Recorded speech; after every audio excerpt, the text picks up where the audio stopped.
Take your shoes off for you hit the carpet. I meditated and prayed in the garden. The Christmas some gate and the stone is a gate. Vibration so high that I might never take. Third eye is open, I know I'm awake. Third eye is open, I know I'm awake. Third eye is open, I know I'm awake. Third eye is open, I know I'm awake. What's up, highly emotional family? This episode is brought to you by Mad Moss. Right now, as some of you know, I've been working on my body, getting right with my health. I done tapped in with Mad Moss, and I'm manifesting greatness, manifesting that God body. I tapped into Mad Moss, and I wanted you to know, like, it's one of the best things that I've ever found. It helps strip away that mucus. It helps you get right, get energy. If you're trying to burn some of that belly fat, it helps with that. Also, it's rich in iron, boosts your immunity, uplifts your mood, and dissolves mucus, and also helps with thyroid health. So you can purchase this at madmoss.com, and you can use the code Highly Emotional Podcast. Big swim. So with your past relationships, like teaching you those lessons, what do you feel personally are the signs of a good relationship? I think the signs are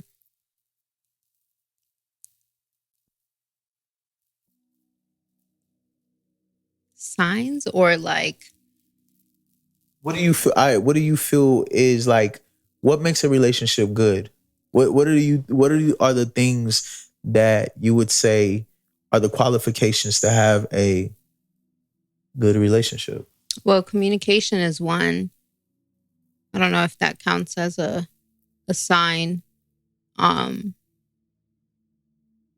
would say a sign of a good relationship is that your partner lets you be you. You don't have to walk on eggshells. They accept you for who you are. Also, they try to help you be better. They don't allow you to just sit in your complacency. They push you to be better. And you also push them to be better. But I think the biggest thing is communication, because it could be the smallest bit of communication, but it makes a big difference when it comes to trusting somebody, I guess. Facts. Do you feel like, would you say that a toxic relationship is bad communication? Oh yeah, a toxic relationship is a lot. A toxic relationship is you hiding stuff, you not communicating, you wanting your partner to be who they're not. Forcing them to be controlling. Like be in this box. So like if you sat here and I don't know if I can use this as an example, but when you told me like, I don't want to work a job, like I don't want to work a 9 to 5. I want to be an entrepreneur. And I didn't say, no, like you need to work a 9 to 5. I think it was hard for me to actually bring that to you because I was afraid what your reaction was. I remember when we first got married, I told you like, this is what I want to do and I just need your support. And I remember you saying like, I support you. But I remember I had to get a job at that point where we were in our relationship, just for the sake of our family, the sake of our kids. But I remember when I brought it to you and I was like, look, I mentally cannot do this anymore and I need you to support me. I had a big doubt in my brain thinking that you were going to be like, fuck no. Like, fuck no. Like, this is the stupidest thing that you could say to me. Like, you need to fucking work a regular job. And when you said like, okay. And if everything else fails, I just want you to make sure that whatever you got to do to make sure that we're good, you do. And I think that just lifts a burden off of my shoulders because I was like, now I can ask myself, what is it that I want to do with my life? Because when I was working a job, I felt like that I was so creative and intelligent. And I just felt like I was too big for the certain positions and situations that I was in, that I felt like it was holding me back and it was making me depressed. And when you said that, like, it helped me. It motivated me to just find who I wanted to become. I knew that I wasn't just, no offense to anybody who works the job, but I knew that that wasn't for me. And to whoever is for, like, work the shit out of that job. Own that motherfucker. You know what I'm saying? Like, if you work in a job, become the CEO, the CFO of that corporation and own it and run it the best you can. But if y'all feel like if you're in that situation and you're just suffering every day, then you're not being true to yourself. And you allowed me to be the true version of myself that I'm molding into becoming now. I'm still working on it. It's still a journey and a process, but here we are. Yeah, I just feel like, why would I want you to be depressed or come home sad, or like, you know what I'm saying? Like, if you're so much more than that, if you know, like, okay, this is not for me, I want to do something else. Like, why would I choose making money and bills over your happiness? Because then that affects our relationship, because you come home and you let it out, not saying like let it out like that, but like your frustration, like then our relationship, you're going to be frustrated. And then with the kids, and it just, I wouldn't want to jeopardize your happiness for money, because there's always money to be made. There's side hustles. There's opportunity everywhere. I feel like one of the things that was in my head, like when I embarked on this journey of being an entrepreneur, I was like, bro, it's people who made a living off of selling shoestrings. And that was so simple and empowering to me. I was like, if somebody can become very successful off of selling shoestrings, what could I do with my talents, with my... It's a very random... It is. And it may sound dumb to some people, but like, think about all the little things in the world that have some type of purpose and someone created them. And I was just like, what can I create? And, here we are 6-7 years later. And, you were saying something about like our children. I feel like with our family, we're so different because we don't look at the skeptics of how you need to parent your kids and how we communicate to our kids. We don't follow the guidelines of what people say, like, oh, you got to be this way with your kids and this and that. We're very realistic and hands-on with them. And I feel that, like, I got baby mamas or, kids by different women other than you. But I feel like in those relationships, we were so young that we didn't have an understanding on how we wanted to raise this kid, because we were still like finding ourselves. And I feel that with you and I, when it comes to raising our kid, we're both kids. Sorry. We agree on very similar things. It's not too much that we disagree on. It might be, little things, but I feel like when it comes to parenting and being husband and wife, you have to learn to compromise sometimes. I feel like compromise is a big part of a successful relationship. And even like being a family, like, you have to compromise, like sharing my bed with all our kids. You know what I'm saying? Like, they don't all sleep in our bed. No, they don't. But at a time, yes. But not just all them at being once. in our bed sometimes, like, I had to learn, like, okay, here they go. They're going to be in our bed. Like, I had to learn to compromise, like, okay, it's fine. Like, they're here. Let me love them. Let me scoot over. Like, it's a dumb compromise, but little things like that have taught me the bigger compromises. And at this point, I've gotten so okay with compromising that I can't even tell you what I'm compromising. Like, I don't know at this point. And I'm okay with that. Like, I'm okay with sometimes being like, you know what? It's not that serious. Like, it is what it is. So, but I feel like right now in the world, the comparison of relationships is destroying love. Everybody wants that true love, but they have these expectations of a relationship. Like, I always hear now, internet expectations. that's facts. What are your personal expectations? What isn't, like, not the expectation of the world? Like, what are your expectations in your relationship? And I feel like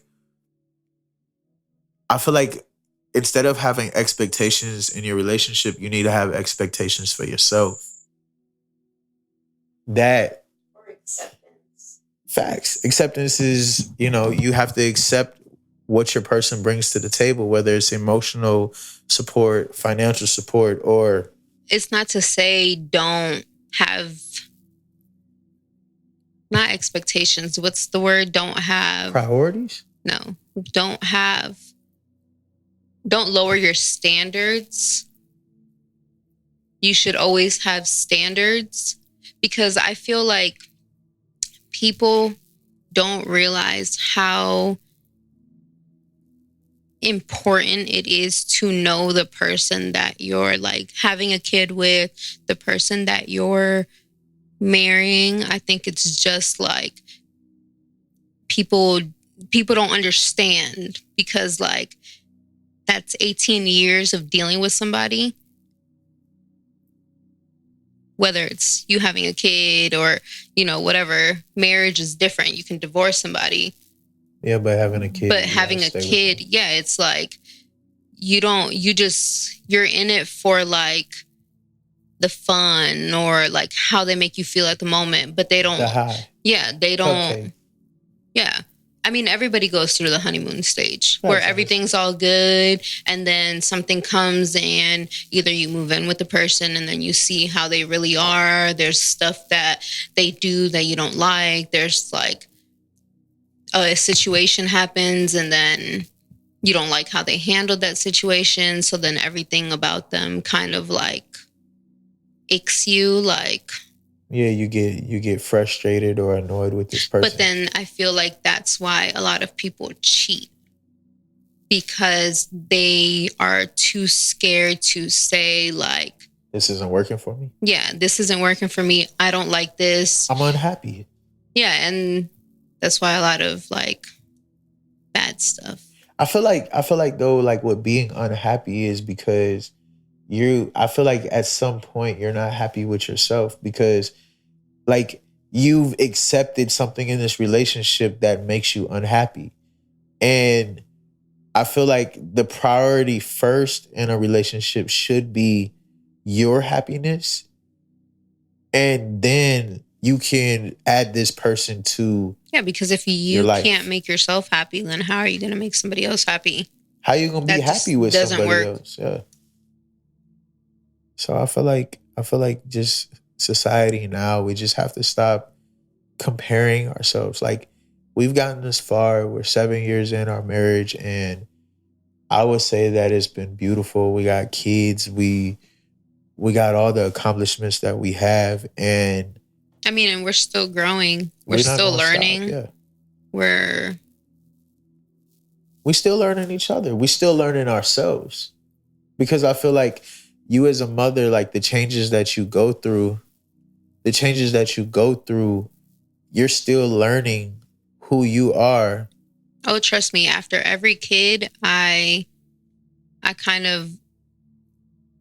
to relearn myself. Like, I'm in the process of trying to accept who I'm becoming, because I'm getting older and my attention and love divides more now. So I'm still learning. I'm still, I guess, going through the motions of motherhood and self. Like, I have to learn how to love myself again. No, that's facts. And I feel like with you going through motherhood, And what I feel like a lot of men suffer with is that we don't understand the changes that you're going through. Your body changes, your mentality changes, just who you are as a person, you've changed. So I feel like a lot of us men, we struggle because we don't understand things like postpartum depression. I will never understand it personally, but as time has prolonged and us having the kids that we have, I feel like I've learned that when it gets through, or when it gets to that stage of postpartum depression, I feel like I have to just learn how to support you. Instead of like, oh, this isn't working out and this and that. You're going through a change that I just cannot comprehend. And I have to respect you enough to be observant and let you learn who and you have are. patience. Yeah. It's all about patience. Even though you don't understand what I'm physically going through and mentally going through, you're still going through it with me. Like, you go through your own because of what I'm going through. Facts. If that makes sense. Facts. And I know like a lot of men, because when like you said, like you still learning how to love yourself. So with like postpartum, I know that at times you may feel insecure with your flesh. And us as men, because a woman has to feel comfortable with herself to give herself to you, that we feel like we're being neglected. Like, man, what, she got a new boyfriend? What, she got somebody else? Or was she over me? Like, I remember having these immature thoughts, but then I realized it's not me. It's not about me. It's about you and what you're going through. You carried that baby for 9 months and you have a change in who you are. And it doesn't stop after 9 months either. That's facts. And it has nothing to do with me. There's nothing I can do to make you be a way that you used to be or a way that I want you to be. And I'm okay with that. And that has helped our relationship so much by me just understanding that. Yeah, you definitely have been patient with me. And I think you having kids already has also helped, because you've been through that.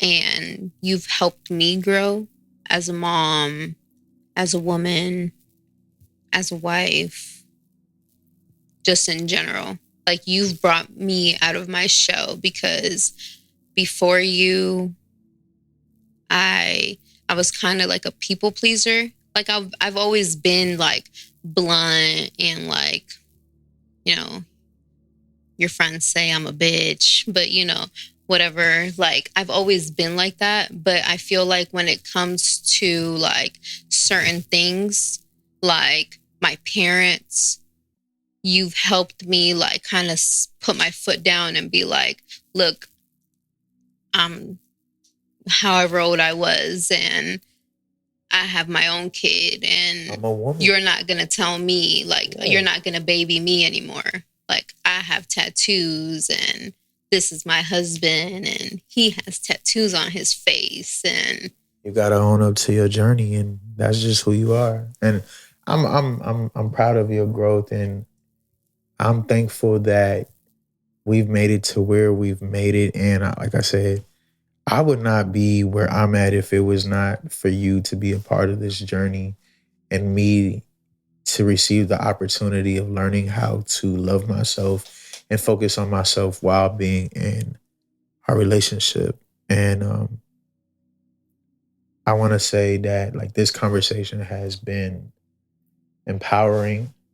I want to continue to watch you grow to be the woman that you deserve to be, the woman that you want to be. And I cannot wait to see more of your success, more of who you're determined to be. And I want to say thank you. For what? For existing. I love you. Better. Oh God.